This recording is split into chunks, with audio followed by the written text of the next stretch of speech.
The raven flew into Winterfell under a grey sky, its wings soaked in rain, its claws gripping a scroll sealed with a crimson direwolf. Maester Luwin caught it with trembling hands. There had been dozens of ravens over the last fortnight, but this one was different. It bore the seal of Robb Stark, not as king in the north, but as king of Westeros. 3 years ago, the war had taken a different turn. The Red Wedding never happened. Robb had listened to Lord Gragjan's crude wisdom, and Catelyn's pleas of diplomacy. But most of all, he had watched, listened, and learned. When he marched south again after defeating Tywin's forces near Harrenhal, he didn't just take victories, he took heirs. Edric's Storm from Storm's End, Talatali from Hornhill, Myrcella Baratheon from Dorne, even Tommen Baratheon pried away from Cersei during a political marriage plot gone wrong. All were guests in Winterfell now, not chained, but not free either. Their names were rarely spoken aloud in the south, as if mentioning them might make the young wolf come for more. Robb Stark had done the unthinkable. He played the southern game by its own cruel rules.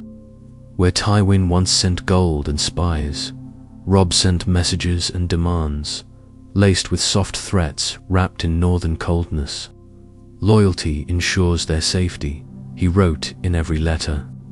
Disloyalty risks them catching a chill in our northern dungeons. Some called him a tyrant, others called him wise. The North called him king.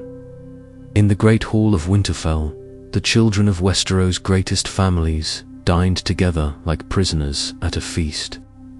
Arya watched from the shadows, blade always at her belt, her eyes scanning faces. Bran sat in his wheeled chair beside Robb's high seat, silent and pale, touched by his visions.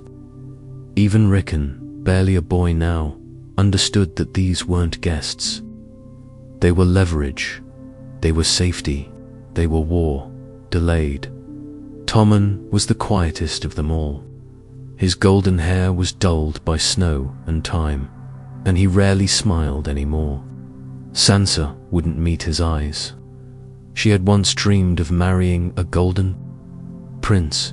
Now that prince polished Robb's sword to avoid punishment. It was Jon Snow who had returned from the wall with the hardest news. The White Walkers were stirring again, and the North must prepare. But Robb had laughed, a cruel, bitter laugh. "Let them come," he said. "If the South will not believe, then we have their children to bargain with when the dead knock at their gates." Jon hated what his brother had become. The man who once would have died for honor now bled it dry, one hostage at a time. "This isn't the Robb I knew," Jon had whispered one night, while ghost-white snowflakes fell through the broken towers of the old castle. "No," said Arya, her voice barely a hiss. "This is the Robb we needed." Whispers traveled fast. In Westeros, some said Robb had lost his soul when Grey Wind died in battle. Others said he had taken after Tywin with a northern twist. The worst rumors claimed he kept a book filled with the names of every child from every noble house, a ledger of control. And at the very top of that list, circled in red, was the name Daenerys Targaryen. "She will come," Robb told his bannerman at the last council, "and when she does, I will not meet her with dragons. I will meet her with her bloodline trapped in Winterfell's snow." The lords had gone pale, but none dared speak against him, and somewhere far to the east, across the narrow sea, a silver-haired queen received a raven sealed with a red dial. She opened it and read the words aloud. "You may have dragons, Your Grace, but I have the future of Westeros in my dungeons. Choose your path wisely." The hall of Dragonstone echoed with Daenerys' footsteps as she paced, the parchment from Robb Stark still clenched in her fingers. Ser Jorah stood nearby, face tense, while Tyrion drank more heavily than usual. The threat was clear, though no blood had been spilled, not yet. But Daenerys saw it for what it was. A leash wrapped around the necks of Westeros' noblest families. "A northern boy holds Westeros in chains," she muttered, "and they call me mad for having dragons." Tyrion set down his goblet with a sigh. He didn't make war the southern way, with lies and coin. He made it the old way. Blood for obedience, fear for peace. "He has Tommen," Jorah added, "and Myrcella. The Reach, the Stormlands, Dawn, all quiet because of him. Not loyal, just afraid." Daenerys turned to the fireplace, where a faint flame crackled. "We will take that fear away." In the north, Robb sat in the godswood, the snow falling gently on his cloak. The weirwood tree's red eyes seemed to bleed silently onto the ground. He had become colder with each season, more precise, less trusting. He rarely smiled. His mother said he reminded her of Ned, but even Ned would have winced at what Robb had done to ensure peace. The hostages were not mistreated. They were educated, fed, even given liberties within the walls of Winterfell. But they were constantly watched. Maids reported whispered plans. Guards noted who dined with whom. And Arya could smell betrayal better than the direwolves. "I don't like this," Bran whispered to Robb as he was wheeled through the courtyard. "They're children, their pieces on a board," Robb replied flatly. "If I give them back, I lose control. If I kill them, I make enemies, so they live. Caged birds. But they sing peace, don't they?" Bran looked away, his eyes far off. "You'll lose more than enemies if you keep playing like this." Farther south, at Highgarden, Lady Olenna read the list of names Robb had taken. Her great-granddaughter, Eleonora Tyrell, only 11, was one of them. "He has our flower in his snow-covered cage," she hissed to Mace. "And you sit there writing letters." Mace Tyrell blustered. "It's only until the war is done." He promised no harm. Olenna leaned close. "He won't harm them, no. But he's made every house kneel by threatening what we love. And when people love something they can't reach, they learn to hate." And so, in private, the plotting began. Littlefinger, who had slipped between the cracks of every regime, saw opportunity in chaos. He offered Cersei a path back to vengeance, whispered plans to free Tammen and Myrcella. From the north, he hinted at using Sel's words, gold cloaks, even the faceless men. "You think I'd trust a cutthroat with my children's lives?" Cersei spat. "You've trusted worse with their lives before," Petyr replied smoothly, lips curling into a smile. "Trust me just long enough to burn the wolf's den down." In Winterfell, the hostages grew restless. Talatali cried often. At night, Edric Storm practiced swordplay obsessively. Myrcella became colder than snow, and Tommen began to change. Gone was the sweet, gentle boy. What remained was quiet, calculating, unreadable. One night, as Robb passed the cells to check security, Tommen spoke through the bars. "You think fear lasts forever?" Robb stopped. "Fear can last as long as it needs to. But what happens when we grow up?" Tommen's eyes gleamed. "You won't have children here anymore. You'll have enemies." Robb stared at him for a long time before walking away. In the shadows, Arya had heard every word. She followed Robb in silence until he turned and met her eyes. There was a sadness in his face, buried beneath the frost. "They'll kill you," Arya said quietly. "The South never forgets its chains. Let them try," Robb whispered. Winterfell has walls, and I have leverage. But even Robb Stark didn't know that cracks were forming in his kingdom. That somewhere in the Eyrie, Sansa Stark, his own sister, had started writing letters, secret ones, to old allies. 2 dangerous men. She missed her siblings, yes. But she also remembered being a hostage once. And she remembered the hate it left behind, ChatGPT said. The snow never stopped falling in winter. It fell like silence, like secrets. Outside, it blanketed the stones and softened the sound of boots against the courtyard. Inside, the air remained tense, like stretched bowstring. Robb Stark stood in the council chamber, staring at a map littered with tiny carved sigils. The lion, the rose, the sun, they all faced north now. Not by loyalty, but by quiet fear. Fear of what he held beneath his roof. Hostages from every great house, kept warm but never free. Lord Roose Bolton entered without knocking. The cold seemed to follow him like a shadow. He said nothing at first, just stepped close and pointed to the map. Word from the twins. Lord Walder refuses to send more men.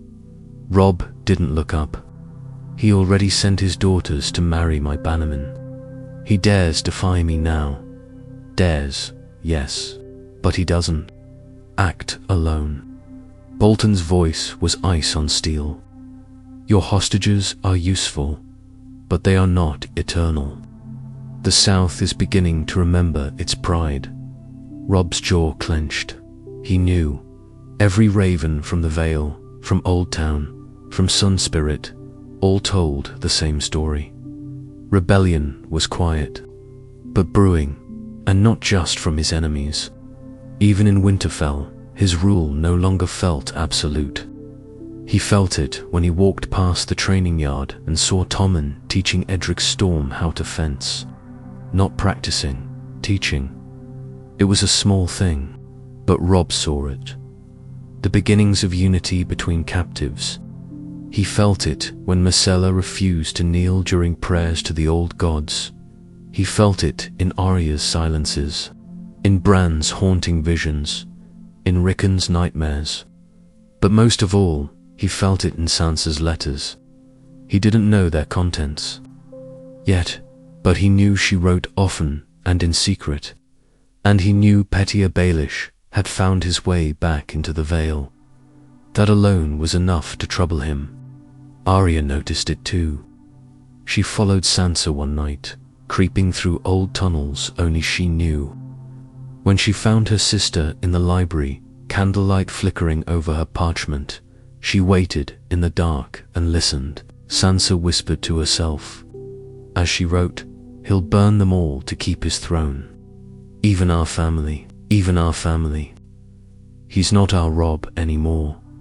Arya's breath caught. A part of her wanted to step out and confront her. Another part, an older, colder part, just turned away. She didn't tell Robb, not yet, because somewhere in Arya's heart, buried under grief and steel, she feared Sansa might be right. Far away in King's Landing, Cersei Lannister stood at a window, watching the harbour burn in a controlled fire drill. The fire was a distraction. Her true interest was the scroll in her hand. Another whisper from Baelish. Another promise. He has Tommen, Myrcella, and you sit here drinking with imbeciles, she hissed at Kevon Lannister. I want my children back, Kevin sighed. The boy is cautious. He keeps them safe. He keeps them as shields, she snapped. I want a knife in his back before snow falls in the capital. That's when Baelish stepped forward from the shadows. I have a plan, but it involves patience and poison. Poison, no, not the kind you swallow, the kind that spreads in whispers, the kind that makes his wolves turn on him. Back in Winterfell, Glover and Manderley argued in the hall. We didn't fight to become prison wardens, Lord Manderly spat. "We fought for freedom, not this hostage game." "He kept us alive," Lord Glover replied. "Would you rather the dragons be at our gates already?" "They might be," Manderly murmured, glancing toward the white horizon. "And we won't be ready when they come." Meanwhile, Bran's dreams grew darker. He saw wolves dying, birds falling from the sky, snow stained red, not with war, but with betrayal. He warned Robb, "They're plotting against you, even those closest to you." Robb dismissed him at first. "Everyone plots, Bran, but none dare act." But Bran grabbed his brother's arm, voice low and shaking. "No, they dare, they will." Later that night, Robb visited the dungeons alone. He walked past the guards, down into the stone corridors, past the cells that held his quiet power. He stopped outside one cell. Inside, Talatali sat quietly, stitching a scrap of cloth. He opened the door and stepped inside. "Do you hate me?" he asked, simply. Tala looked up. Her hands trembled, but her voice didn't. "You scare me." "That's not the same thing." Robb nodded. He turned to leave, but her words followed. "You can keep us here, but we'll grow. And when we do, we won't fear you anymore." That night, the first piece of the rebellion was set. An assassin, paid in gold and kissed with a lie, crossed into the north. His orders were simple: break the cage, set the birds free. ChatGPT said. The wind howled against the old stones of Winterfell, like a beast trying to claw its way in. Snow piled high on the battlements, and the guards wrapped themselves in furs so thick they looked more bear than man. But even the cold couldn't freeze out treachery. He came at night, quiet as smoke, hidden beneath the cart of a merchant smuggling in spices and wool. No one noticed the extra sack beneath the furs. No one counted how many feet stepped onto the cobbled yard. The merchant left with fewer barrels, and the assassin stayed behind with poison sewn into the seams of his coat. His name was unknown. His loyalty belonged only to coin, but the note he carried said everything. Free the lions, and the North will tear itself apart. In the heart of Winterfell, the hostages moved under heavy watch, but even the most cautious eyes grow tired. One slip, that's all he needed. And it came with a snowstorm, a brutal, blinding one that made guards pull scarves over their faces and huddle near braziers. He used the storm like a cloak. The first to fall was the guard outside Mycella's quarters. No scream, just a faint gasp and a body in the snow. The assassin crept inside like a shadow and found her brushing her hair. "You're going home, princess," he whispered. Myrcella stared at him for a long second. Not without Tommen. He almost struck her then, just to shut her up. But the girl was clever.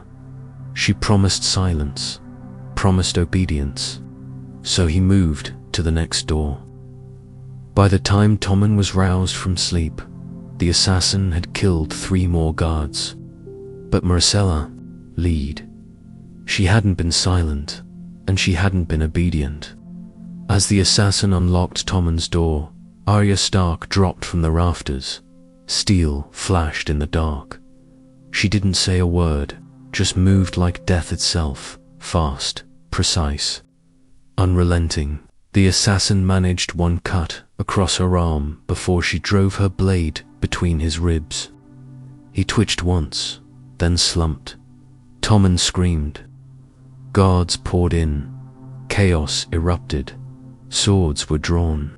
Hostages were ushered back to their quarters as the body bled into the stones.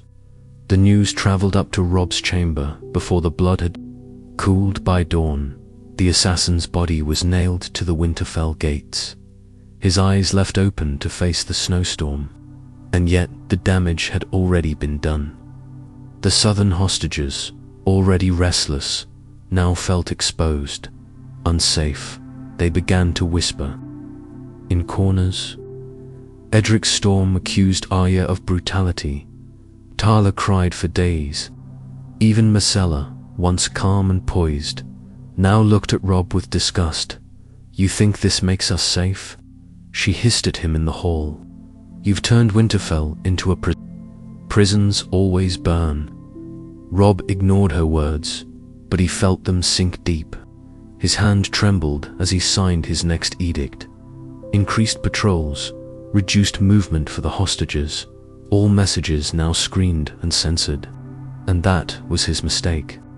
Because that same morning, Sansa's letter never made it out. And the one person she had begged for help, Lord Baelish, received silence. Now, Littlefinger was many things. Patient, cunning, manipulative, but he was never forgiving. He believed the letter had been intercepted by Robb, that his plan had been found out, that Sansa's life was in danger, so he acted. At the area, he began to move pieces, paid mercenaries, whispered to bannermen from houses that still hated the Starks, fed the fire with tales of Mad King Robb and the Northern Cage. He even sent secret word to the Golden Company across the narrow sea. Winter was coming, and this time it came with blades, not snow. In the north, Robb felt the tide shift. One by one, the lords began making excuses. Fewer ravens returned. Glover claimed wolves had eaten his messengers. Manderley said the roads were frozen. Never replied at all. Bran tried to warn him again. They're circling you like crows, he said, eyes distant, skin pale. You can't see it, but I can. Robb tightened his cloak. Let them come. I still hold the future of their houses in my walls. But even as he said it, part of him knew the truth. Hostages are only power while people still fear for them, and something in the south had shifted. It wasn't fear anymore. It was rage. That night, Arya found Sansa burning a letter in the hearth. You're feeding the flames now. Arya asked. Sansa didn't flinch. Better than freezing in silence. Arya stared at the fire. If Robb falls, we all burn. Sansa looked her dead in the eyes. Maybe, but if he keeps going like this, Winterfell will become a tomb long. Before that, above them, the snow kept falling, covering blood, covering secrets. But nothing stays buried forever. The raven landed at Dragonstone with wings tipped in frost. Daenerys took the scroll from Missandei's hands and broke the seal without hesitation. Her face was calm at first, unreadable even, but as her eyes scanned the letter, a slow fire rose in her veins. Assassins sent 2 free hostages. One failed, the rest won't. The north is crumbling. Move now, or lose everything. It wasn't signed, but she knew the writing. Baelish the spider, who wove webs for his own gain. Still, his message rang true. The north, once thought unbreakable under Robb Stark, was fraying at the edges. He'd held power through fear, through the children of Westeros' most powerful families. But now they were no longer seen as victims. They were martyrs waiting to be freed. Tyrion stepped beside her as she turned to the fireplace. Scroll clenched in her fist. He's made enemies of everyone, he said quietly. Even his own family, from what I hear. But that doesn't make him weak. It makes him dangerous. Daenerys said nothing for a long time. Then she turned to Grey Worm. Prepare the ships. We sail north. In Winterfell, the tension had become a living thing, thick, breathing, oppressive. Robb met with his war council daily now. but each session grew shorter. Fewer bannermen showed up. Glover had gone silent. Manderley sent excuses. The Umbers had stopped replying altogether. Worse, the hostages had begun to resist in small ways. Toller refused meals. Tommen refused prayer. Edric Storm demanded to speak for his rights as a lord. And Myrcella wrote a letter, not to her mother, not to her kin, but to Daenerys Targaryen. Robb found out too late. The letter had flown. Carried by a bird no one had counted. That same night, he called a meeting in the crypts, a place where the old kings lay buried, where Ned Stark's silent stone eyes watched from the shadows. Bran, Arya, Sansa, and Rickon sat before him. Family, blood, the last of House Stark. "I don't know how much longer we hold this," Robb admitted. His voice was softer now, no longer a king's roar, just a tired man's confession. "I thought if I held their children, I'd prevent another war. But war doesn't care who's caged. It just waits." Sansa was quiet for a moment. Then, "You became what you hated." Robb looked at her. "Did I?" "You wanted peace," she said. "But you ruled with fear. That's not peace. That's just silence waiting to scream." Arya leaned forward. "We should send them home." "No," Robb's voice snapped again, sharp as ice. "They go back, and we have no shield. No leverage. You think Daenerys will come here to talk? She'll come with dragons." Bran spoke then, quietly. "And they'll melt the walls you're hiding behind." Robb stood, then let them come. But outside those crypts, another meeting was already taking place. One that Robb knew nothing about. Lord Manderley, Lord Sherwin, and a dozen minor houses gathered in secret in the old stables. No torches, no heralds, just anger. "He's become the very thing we bled to escape," Manderley said. "He treats the children of noble houses like bargaining chips. He censors messages. He executes spies without trial. That's not the North. That's tyranny."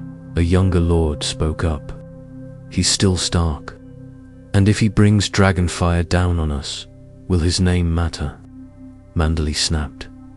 That night, a raven left Winterfell under moonless skies, carrying a list of names and safe routes through the north. Not for Robb, but for Daenerys. The queen across the sea now had her key. By the time her ships reached White Harbor, they found harbors opened to them.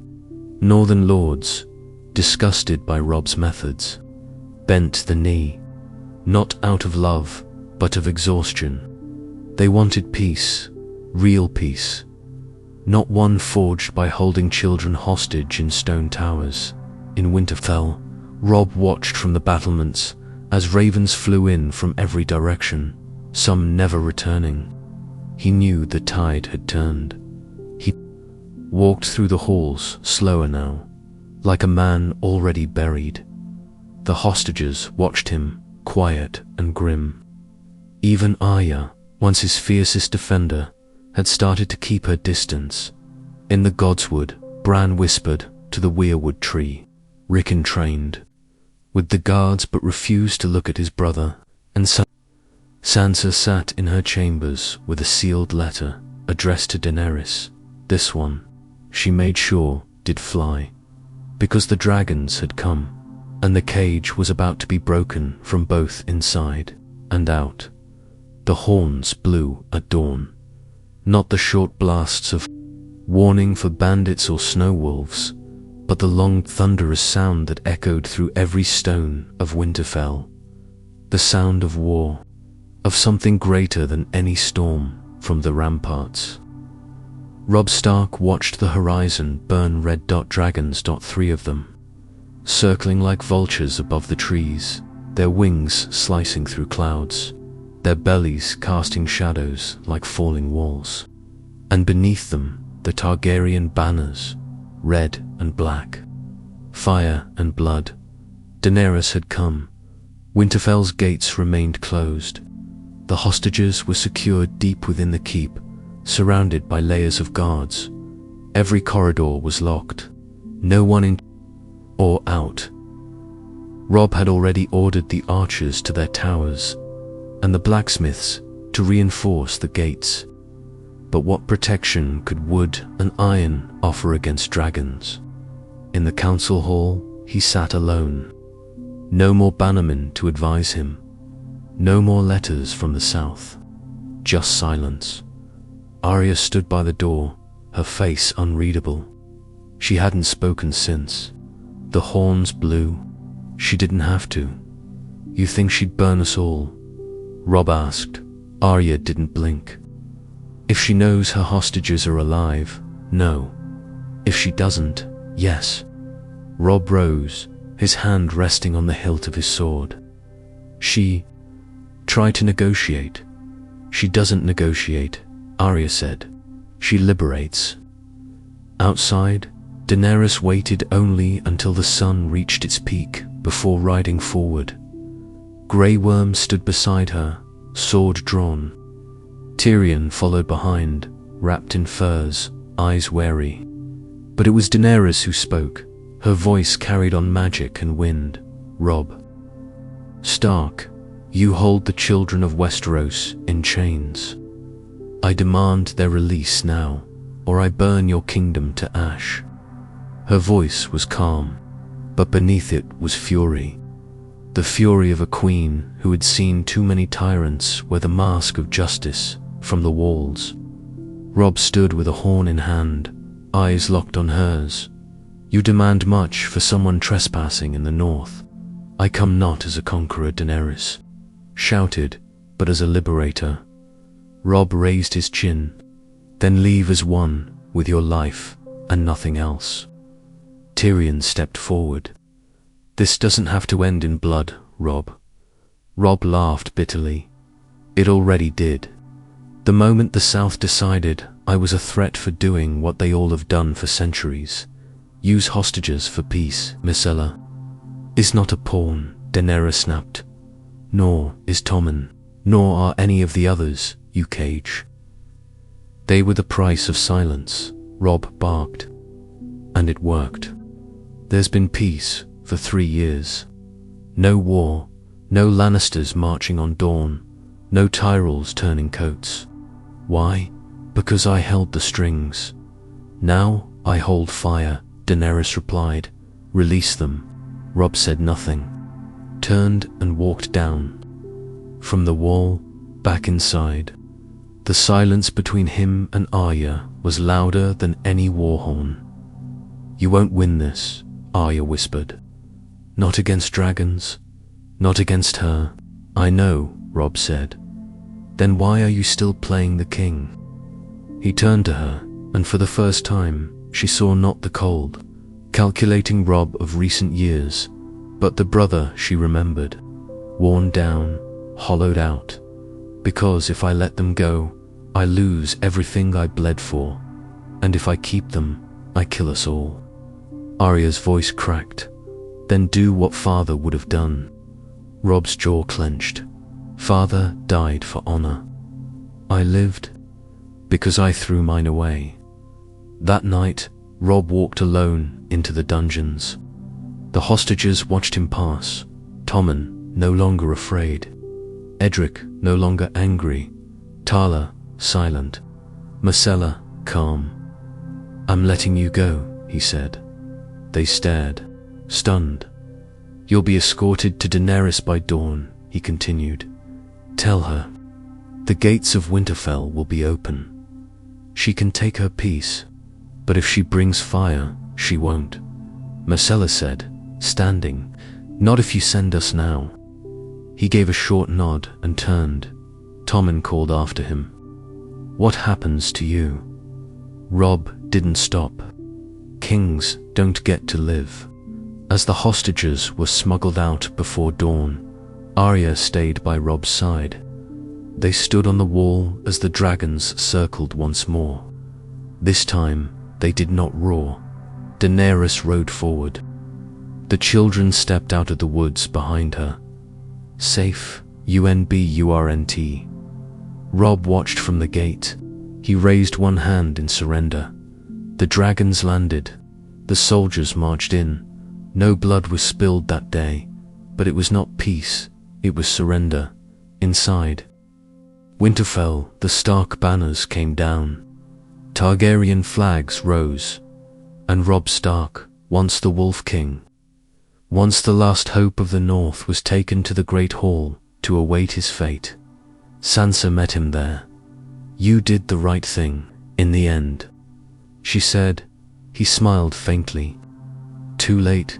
That night, Daenerys held court.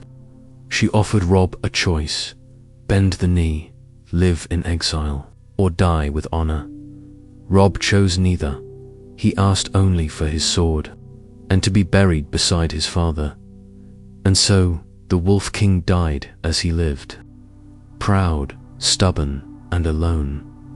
But across the kingdoms, stories spread, not of his surrender, but of how, for a time, one boy from the north held the great houses of Westeros in the palm of his hand, not through dragons, not through gold, but with their children locked behind his walls. Snow fell steadily over Winterfell as Robb Stark's body was lowered into the frozen ground beside his father's tomb. There was no fanfare, no weeping crowds, just family, or what was left of it. Arya stood silently, hands clenched at her sides. Her face, though calm, was carved from grief and rage. Sansa stood opposite, her wrapped in black, head bowed. Bran did not come. He hadn't spoken since the dragons arrived. Rickon stood at her side, too young to understand the weight of what had just been buried, too old to pretend it didn't matter. Robb had ruled them with fireless fury, with strategy sharp as swords and decisions colder than death. He had done terrible things to preserve the North, but in the end, he'd chosen mercy over fire, and still, it hadn't saved him. Inside the Great Hall, Daenerys Targaryen now sat where Ned Stark once judged criminals and bannermen. The direwolf sigil had been taken down. In its place, the three-headed dragon now glared over the room. The North was hers on paper, but Winterfell was not hers, not truly. Its walls still whispered in Robb's name. She held court daily now, inviting lords to swear new oaths. Some did, others hesitated, and behind each cautious voice, she felt the ghosts of children once held in the dungeons. Tyrion watched it unfold, like a slow disaster. "They don't trust you," he said bluntly over goblets of wine. "They saw a tyrant in Robb, but they see a conqueror in you." Daenerys frowned. "They'll learn the difference." "They won't," he replied. "Not if the blood is still warm on the floor." She wanted to rebuild. She offered the great houses, reparations, land, even marriages. But their letters came back thin with forced pleasantries, polite, cold. There were whispers already that Robb had died a martyr, that he'd been forced to become what he was, that the Targaryens had destroyed the last Northern king. It didn't help that the people of Winterfell, the small folk, the old women who kept the hearths, the boys who trained with dull swords, still spoke of Robb with reverence, not fondness, not warmth, but respect, fear, the kind that didn't die with the man. Sansa knew it too. She watched Daenerys hold court with painted smiles and rigid peace offerings. She saw the way the lords bent their knees, but never their heads. She saw the way they glanced at her, at Arya, at Rickon. The Starks were not gone, just buried, like seeds in snow. That night, Sansa walked through the empty godswood. She found Arya standing in front of the weirwood tree, her face blank. "You think he died for nothing?" Sansa asked. Arya didn't turn. "I think he died too late. You hated what he became." "I did." Arya turned now. Her voice trembled slightly. "But I never stopped loving him."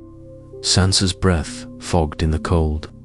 "He ruled with fear, but in the end, he chose peace." Arya's eyes narrowed. "And now, a dragon queen sits in his chair. You think that's peace?" Silence hung between them like mist. Then Arya said it. What they both had been thinking since the flames first cast shadows over the north. "We can take it back." Sansa stared at her. "You want war, I want Winterfell, and I want it ours again." Sansa looked away, uncertain. "People still hate what Robb did." "Then we won't rule like Robb," Arya said. "We'll rule like Starks, rule like Starks." Sansa didn't reply, but her silence wasn't denial, it was calculation. Across the yard, Jon Snow returned from the wall, weathered, hollow, changed. He'd heard everything from the ravens, Robb's rule, the hostages, the dragons, the funeral. He rode through the gates of Winterfell without being stopped. No guards questioned him, even Daenerys, who had once seen him as a threat, merely watched him from her throne with unreadable eyes. They spoke only once. "In the Great Hall, I didn't come to kneel," Jon said. "I didn't ask you to." Daenerys replied. "He looked at the Targaryen banners. He was my brother. He was a king who made dangerous choices, and you burned your way into his grave." Daenerys stiffened. "I spared his people. I gave him a chance." Jon nodded slowly. "Then don't be surprised if the North never thanks you for it." As he turned to leave, Daenerys called out softly, "You still have Stark blood, Wood. You die for them?" Jon didn't answer. He didn't need to. That night, in the shadows of Winterfell, Arya sharpened her blade. Sansa dipped her quill and wrote letters under candlelight, and Jon stared into the flames of the old hearth, wondering if he had returned home to mourn or to prepare for something far colder than winter, because Robb was gone. But the North was not done fighting. The cold was different now. It wasn't just the chill of snow or the sting of wind, it was a silence in the bones of Winterfell. The kind of cold that came after death, after legacy, after kings had fallen, and queens had taken their place. But the North remembered. The rebellion didn't begin with a sword. It began with a whisper. A cook in the kitchens who refused to serve Targaryen wine. A stable boy who untied a Stark banner and nailed it back. Above the gates, a Maester who wrote letters not to King's Landing, but to old lords with buried grudges. And at the heart of it all, the last wolves. Arya trained Rickon in the shadows, not as a prince, but as a fighter. Silent steps, sharp reflexes. She didn't tell him stories of knights and honor. She told him about assassins, about masks, about what happens when people forget who they are. Sansa worked from the halls. She walked with grace, spoke with courtesy, smiled at Daenerys in court, and sent letters to every corner of the realm behind closed doors. To the Freys who still hated dragons, to the Tarlys, humiliated by hostage-taking, even to the Iron Bank. "You're playing with fire," Tyrion warned her one evening, catching her alone in the corridor. "I was raised by fire," Sansa answered, "and I've watched it burn down every man who thought himself king." Tyrion said nothing, but he didn't report her either. He was beginning to wonder if the dragons had brought peace, or just a different flavor of war. Daenerys knew unrest was stirring.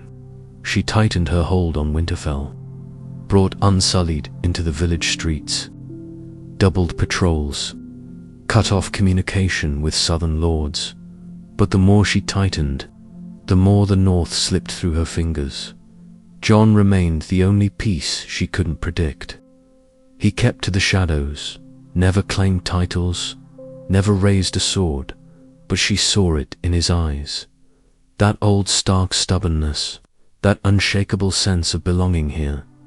She confronted him one night in the Godswood. "You're silent, but the people look at you like a king." "I didn't ask them to," Jon replied. "But they do, and you say nothing." Jon looked at her. "Robb tried to rule with control. You tried to rule with fear. Neither of you understand the North. We don't kneel because we're told. We kneel when we're led." Daenerys stepped closer. "And you think you should lead them?"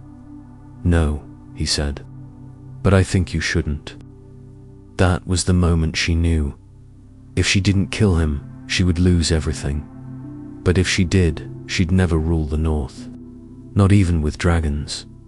A week later, fire bloomed in the night. Someone set the eastern tower ablaze, unsullied. Rushed to stop the flames, leaving the northern wall thinly guarded. That same night, Myrcella Lannister vanished. Daenerys exploded in fury. She stormed the halls, threatened executions, demanded Arya Sansa, even Rickon be brought forward. But no one could prove who had done it. The truth. Arya had freed her, quietly, painlessly. One last debt paid, and it was the final spark. The Northern Lords rose, one by one, Karstark, Mormont, Reed, even House Bolton. They declared for House Stark, not in memory of Robb, but in defiance of the Targaryens. Jon tried to stop it. "This will end in blood," he said to Sansa. She looked at him, eyes tired but unbroken. "Then let it." Winterfell became a fortress again, but not against White Walkers, against dragons. And in a final act of rebellion, the old Godswood tree was painted with red again.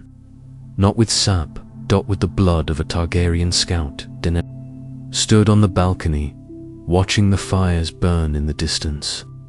Tyrion beside her, his wine untouched. "They'll never follow me," she whispered. Tyrion nodded, "because they never stopped following the dead." That night, Jon came to her. Chamber one last time. She waited for him with guarded eyes.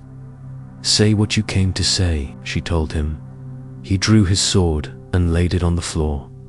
"I'm not your enemy, but if you force this war, I'll stand with my family, and you'll let them rise against their queen." Jon shook his head slowly. "They're not rising against their queen. They're rising to find one." She laughed, bitter, broken. "Who then, Sansa?" Jon didn't answer, but Daenerys saw the answer in his eyes. Jon Snow left Winterfell the next morning, into the woods, into the frost. He never returned. Some say he died in the cold. Others say he waits for a kingdom not ruled by fire, not ruled by fear, in time. Daenerys left too. She could not hold Winterfell, not even with dragons. And when she was gone, the Stark banners returned. Not Robb's kingdom, not Ned's honor, but something colder, wiser, sharper. Sansa ruled from the hall. Arya defended the borders. Rickon became the symbol of a North born in chains but freed by blood.